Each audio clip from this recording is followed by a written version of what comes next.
YouTubers, Mike Martin's here, Mike Martin's channel, bringing you another very important article. And I had to rehash this one because this is, if you start connecting to the dots of these videos, you'll start to see what has been happening and how it's been happening. Simply connecting to the dots will give you a nice indication and a clear perspective of what's happening. And you don't have to be a guy in finance to understand what's happening here. All you got to do is just kind of pick up a couple of things and read and start looking over, because you got to start protecting yourselves and your families. So if there's a great big bail-in, if there are bailouts and it's affecting your pensions, you just have to be educated, and that's all I'm asking, okay?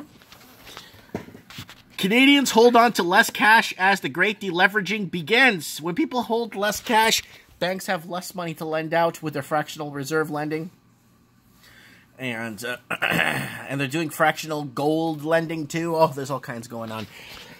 This is from July. Now, if you backtrack the last two videos I put up and connect the dots, you'll see what I'm talking about. Canadians are holding on to less cash according to the country's central bank, Bank of Canada. BOC numbers M1 measured a measurement of cash. So M1, guys, is M1 plus is the measurement of cash. Cash is seeing growth plummet. The deceleration of growth is the sign that consumers are spending more to service debt. That's the good news. The bad news is it's also a sign of slowing economic growth and usually accompanies an interest rate cut. But aren't we hiking? So we're supposed to be hiking interest rates, right? But this is back in July, okay? What's M1 plus? M1 plus in Canada's BOCs measuring the most liquid from money. This includes currency outside the banks, plus checkable deposits held at chartered banks, trust and mortgage loan companies, and credit unions in plain English. It's anything you can spend with little notice. It's the important number. Yeah, it is. And one of the most important indicators in the economy. Unfortunately, no one talks about it outside of the Bank of Canada. So guys, this is very important, okay? It's a little money that people have in their accounts that adds up, that gives the bank the liquidity that it needs to move ahead. The BOC manages the rate of money growth indirectly. This measure being important. When they increase rates, people borrow less and begin paying down their loans. The result is less cash floating around, which is reflected by slowing growth of the M1+. Slowing growth is always a sign of declining economic growth. The impact is first seen in products that require large financing like houses and cars.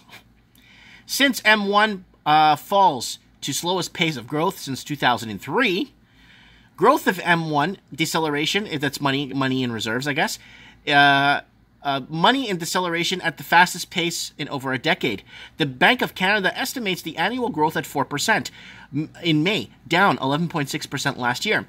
This is a huge drop from just a month ago when 12-month rate of change was 5.5%, where now the lowest pace of growth is since October 2003. The decline is most certainly a result of higher interest rates. So here it is, guys. There's the recessions here, and there it is right there.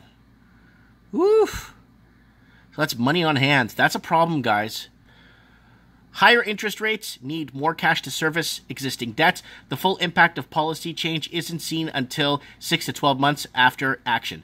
According to the Bank of Canada, since data is less than 5 months from the most recent hike, it would be for this measure to not drop further. That's before you consider they're trying to move to a neutral policy rate. What were Canadians doing in 2003? If you're like me, you're probably wondering what was happening in 2003. StatsCan in 2004 report that the home prices and consumer spending were growing fast. Income growth wasn't where it needed to be, so of course income growth never goes up. You know that, guys. Households had to find other means to finance their outlays. They did so by running down their savings rate and borrowing more. Sounds familiar? The rate of environment was also similar that the Bank of Canada expected to hike. Instead, they ended up cutting to prevent a recession. Canadians are keeping less cash accessible as rates rise and households begin deleveraging.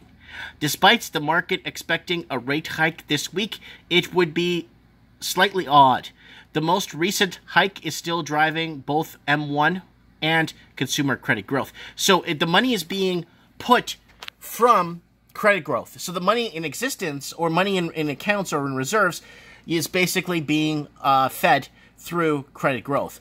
To multi-year lows, hiking the deceleration could likely drop in levels of Canada that it hasn't seen for over 20 years. So here it is, guys. Better Dwelling is spelling it out back in July. I had to backtrack this video one more time just so you guys understand. When you start connecting the dots and seeing what's happening, our banks are in a lot of trouble right now. And all the cash on hand is through credit. It's not through most of the cash on hand, not all. Most of the cash on hand is through credits and people withdrawing from their homes like ATM machines. Let me know what you guys think in the comments below, because this is huge. You guys need to understand this, because a lot of Canadians are going to be waking up one day to a crash course in basic banking schemes and economics and understanding the flowchart. Because think of it like this. Take a step back and think.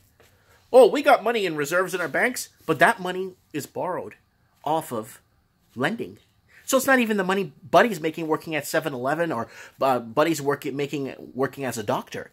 That's not his money. So that money is already borrowed. So the money in reserve is not even his. Well, it is his, but he's got to pay it back. And with interest rates going up, this is going to be a huge problem. Let me know what you guys think in the comments below. Thanks for watching.